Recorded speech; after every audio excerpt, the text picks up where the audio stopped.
Welcome to Nate's Garage and Bakery. We're going to continue on this 3D printer build, of course. We're going to start with this Y-axis all sliding and belted up. We're going to put us a Z-axis on top of that sucker. It's going to look all like Stonehenge and everything. Let's get busy. Aightin'. The next thing on our list of things to do is the Z-axis. And the first thing it says here in the manual is, let me read it to you, attention. Aluminum frame must be fixed well, not declining or loosen. Otherwise, it will cause Z-axes stuck. What I assume that means is, don't fuck it up. Let's go ahead and start with, let's see, step 18, here we are. What they want you to do is grab this here plate. That is going to be actually dual purpose. Not only is this going to house the power supply, it is going to act as a square for the Z-axis. Now, is that cool or what? I don't know, is it? Figure it out yourself. So, what we got to do here, let's see, M5 by 8. M5 by 8, we need 4 pieces of these, and 4 pieces of the nuts that come along. So, let's try this. 1, 2, 3, 4. These little rail nuts here. 1, 2, 3, 4. And I put one back for good measure. Let's see, what they're telling us to do is basically put those in the holes here. So 1, 2, 3, and 4. And that's going to mount to the bottom. Oh, actually this way, the bottom and the side. So I'll just go ahead and put these in.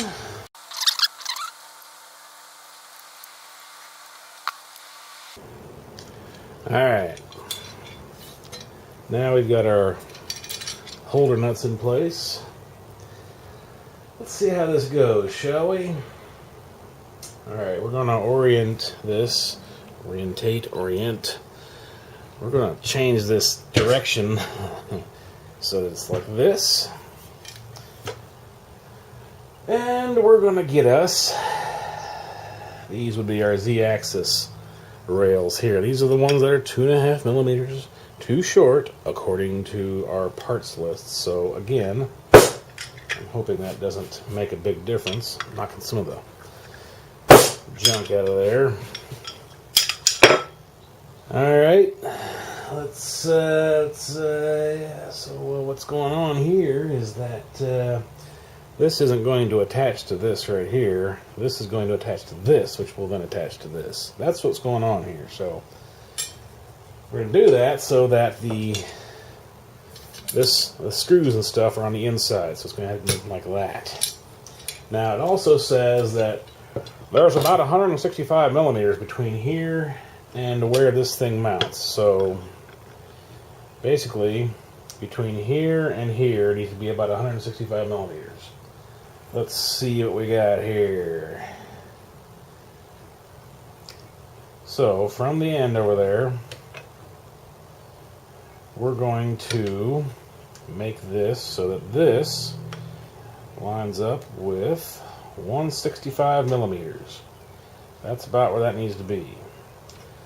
And we'll mark us about 165 millimeters. I don't know if that's, obviously they don't know either if that's a direct, exact measurement because they say about. So now I've got my 165 millimeters mark on there, and that's where this is going to go. So what we need to do is kind of half-ass attach this here first, perhaps. Get our hex key out here and go about attaching. Now, these being very inset from the edges of this plate, I'm going to have to look down the barrel here. Man, these are really annoying when you're trying to spin them in a closed space like this.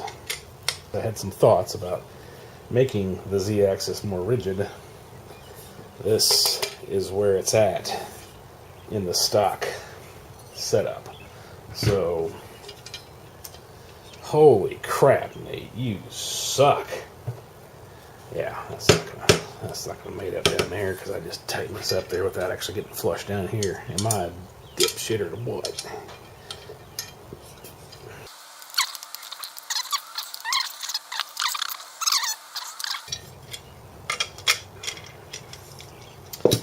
Like so. I can't get that straight on there because, there we go. So we'll have to put it down on here, especially if we've already put these screws in. Maybe don't put those screws in yet before you tighten these down. And then obviously you can take the whole piece off and put the screws in there, but this is what I'm having to do to get this and this flush on the bottom side here. So how about you just grab on now, a little bolt.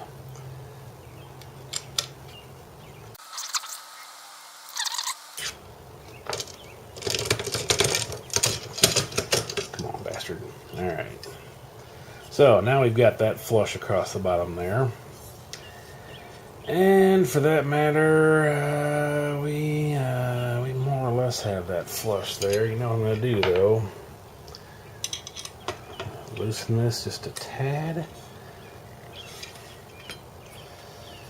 I know what I'm trying to do now is make it flush here. It's flush here, but not flush here necessarily. So give that the hairy eyeball more or less. You can, of course, do what you feel necessary to get this as straight as you need it to be. This being a, what did I pay, $379 for this thing on eBay? It is not a top-of-the-line printer. You can obviously make some adjustments here and there and be careful about how you assemble it so that it will be the best that it can be. But it's still a $379 printer. It cost at least $90 of that was in shipping. That's going to be right there. What we want to do is make this flush because that makes this square flush with this square.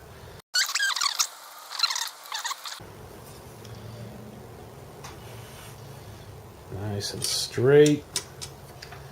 Slide my table out of the way here so I can tighten this up a little bit better.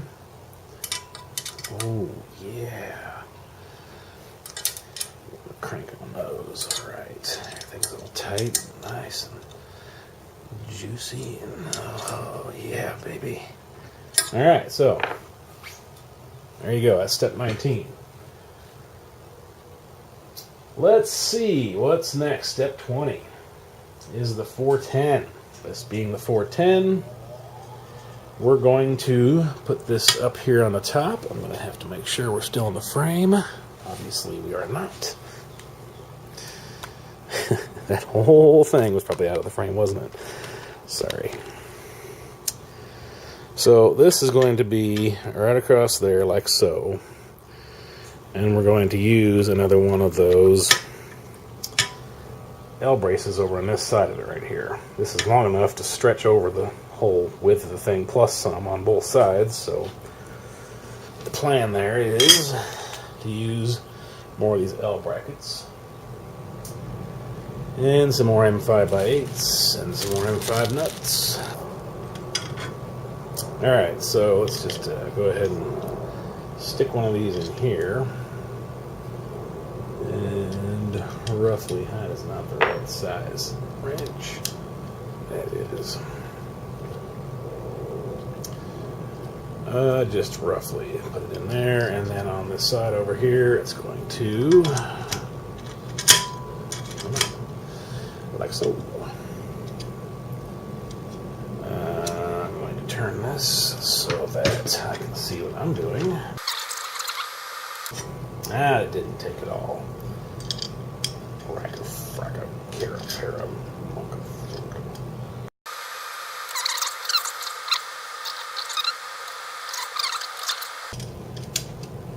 So basically, in these little L brackets here, the screws they specify are just long enough. And well, they can't really bottom, can't be too long, or else bottom out against the bottom of the channel there.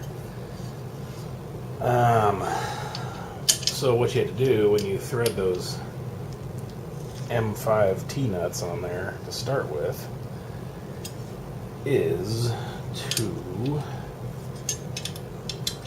barely thread them on to start with. I'm trying to get this down here flush, so nice and hard down on that.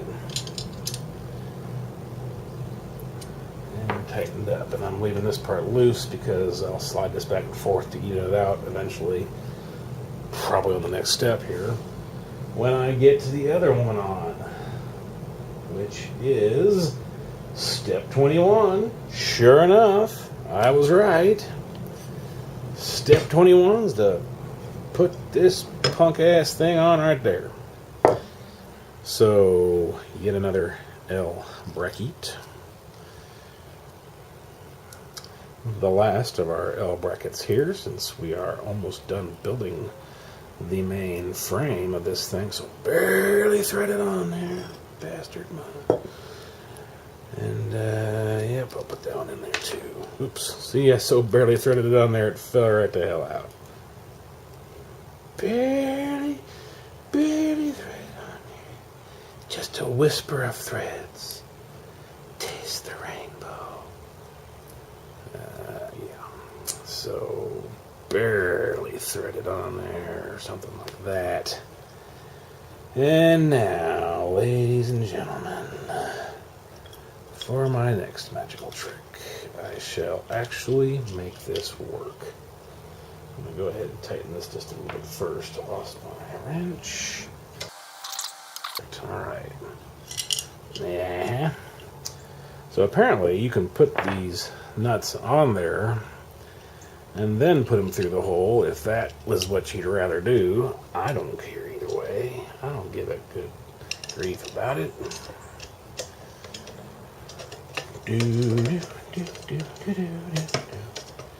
Now, what I should do is also measure 165 millimeters out over here, since that's what I put over there.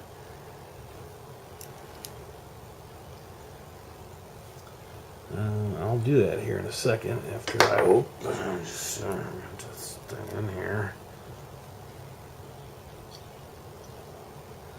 Get it oriented the right way.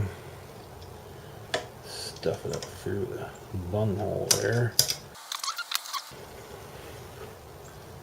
Alright, it's in the right rotational orientation. Yeah, whatever. It's correct, that's what I'm trying to say.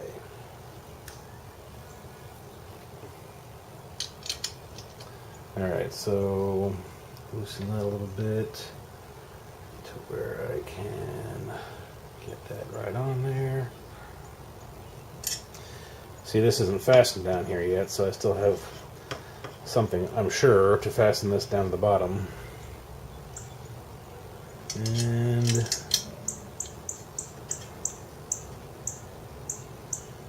get that more or less straight. And crank that sucker down. Alright. I'll go ahead and mark my 165 millimeters here.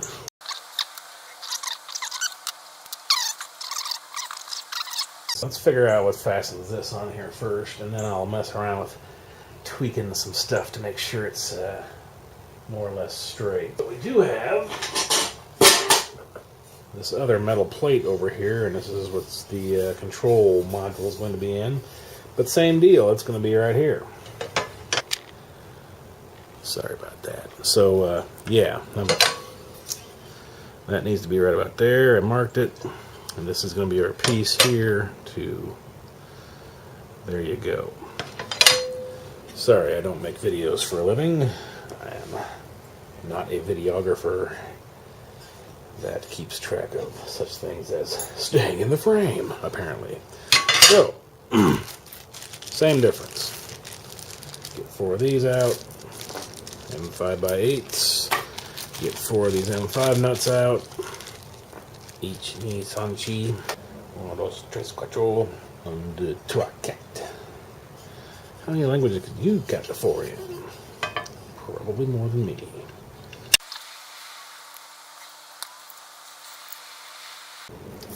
Alright. Got our 4 dudes in there. Now we shall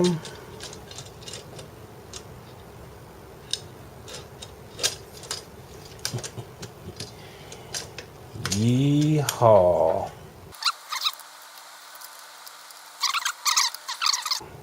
I'll go ahead and loosen these up right now, the top here, because it feels like I'm bucking the system here.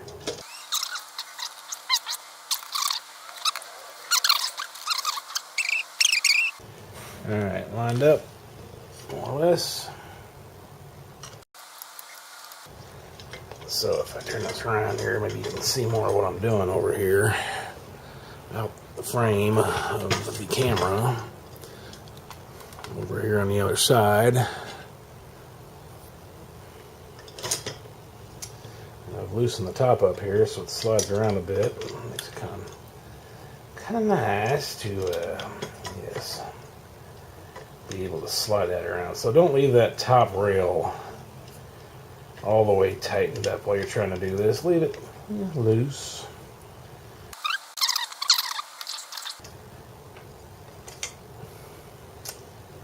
Okay, let's see how off of my mark I am here. We are dead nuts. We're trying to get these uprights square, and I just lost a screw right the hell out of there, didn't I? Well, there you go.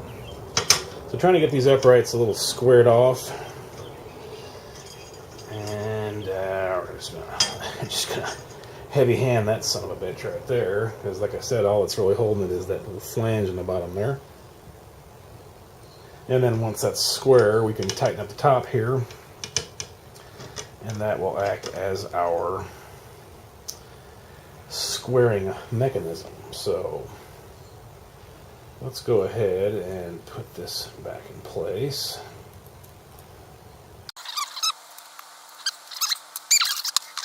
That's going to have to come over a bit. I overdid the de-wowing and wowed it the other way. You know what a backwards wow is. It's wow. So here's me trying to get this straight.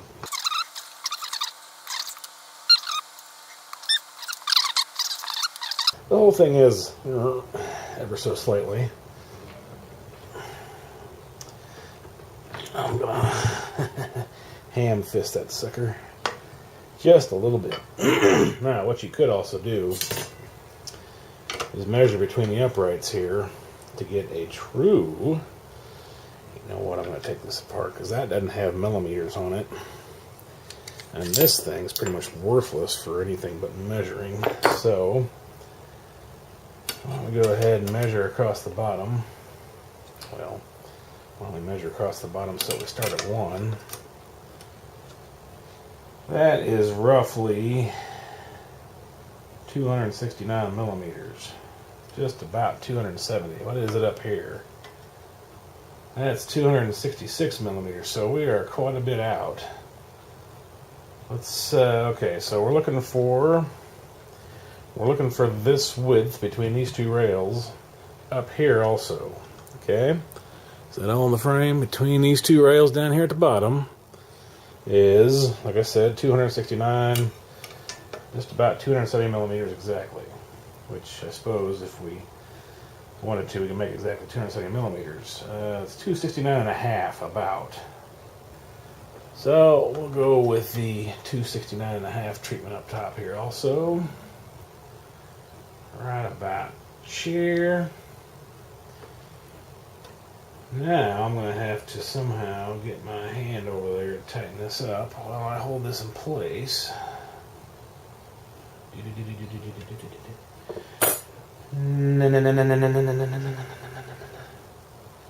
Keep some pressure on it so that it doesn't go anywhere and wang dang doodle this thing into place.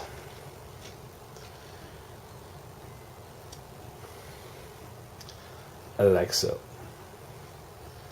Now I didn't quite get that top thing flush there, and that's going to bug the shit out of me if I don't, so loosen that up again and get that sucker flush.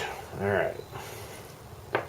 So now we're square right there for the most part. We're square over here for the most part. We are tightened down. And we are not square there. How about this side? Yeah, there's a little bit of wow going on there still, so I'm gonna just have to wail on that a little bit until we get a nice, oh baby, yeah. Okay, so now we're square over there, and we're square over here. All right, we are squarer than a mug. Now again, the only thing holding this thing square this way, keep it from wobbling back and forth really, is this flange here. How much are we out of the frame now?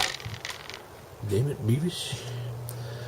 This flange here and this flange over here on these two panels are really the only things keeping this thing square until you get this top part here on, which also helps it to be square, although really it's those two flanges on the bottom part there.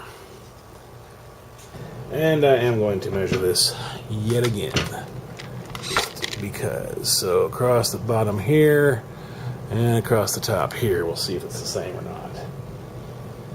And using the international standard, except for what's here in the States, obviously, we'll use centimeters. We got 269.5 roughly down there, and 269. So we're off by 0.5 millimeter. Damn it. It's not going to matter, Nate. It's not going to matter. It's not going to matter. It's not going to matter. Not going to matter. Not going to matter. I'm going to live with a 0.5 millimeter right now because I'm getting tired of loosening and tightening things. Now, look at that junk. We got us some uprights, baby. Yeah, buddy. Chewat. Chewat. That's my imitation of how this printer is going to work. That might be what you see on the Chinese videos when they're trying not to speak so that there is no language barrier.